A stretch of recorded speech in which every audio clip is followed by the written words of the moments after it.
बापूजी, ये बताइए कि ओम का चैंटिंग करने से, ओम की ध्वनि को बार बार अपने अंदर रिपीट करने से हमें क्या बेनिफिट होता है, और इससे हम उस समय क्या पावर मिलता है?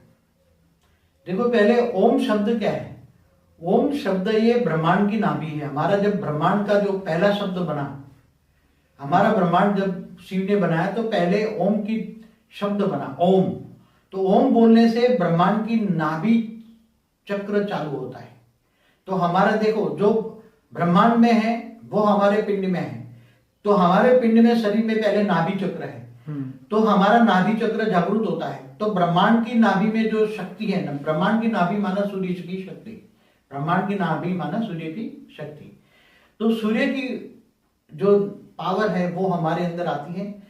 नाभि चक्र जागृत होता है। नाभि चक्र के ऊपर ओम की ध्वनि करने से ब्रह्मांड की नाभि से पावर आता है। ब्रह्मांड की नाभि से पावर आने से हमारे सारे चक्र, 8 चक्र जागृत होता है। 8वां आज्ञा चक्र जागृत होता है। आज्ञा चक्र माना आत्मा, आत्म स्वरूप की अनुभूति होती है, आत्मज्ञान होता है। और आत्मा चक्र से नौ में सहस्त्रागार चालू होता है। सहस्त्रागार चालू होने से ब्रह्मांड में तुम्हारे को अनंत कोटि ब्रह्मांडों के साथ कनेक्शन होता है।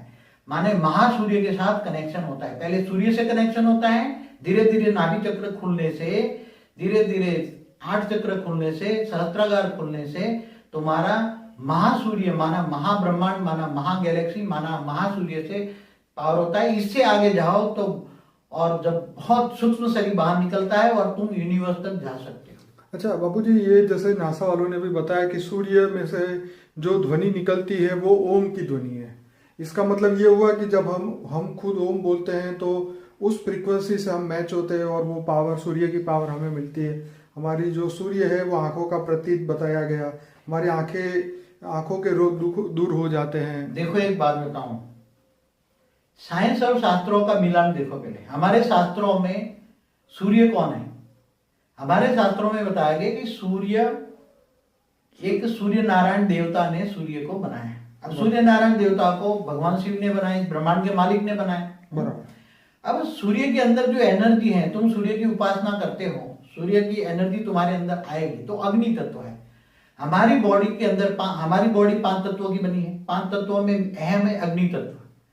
तो हमारी आत्मा के अंदर, हमारा सूक्ष्म शरीर के अंदर अग्नि तत्व की जागृत होने से आत्मा की शक्ति, थोड़ी एनर्जी मिलती है। इसलिए आत्मा में शक्ति आती है। तो आत्मा में शक्ति आने से हमारा कारण शरीर जागृत होता है। कारण शरीर जागृत होने से विकर्म विनाश होता है।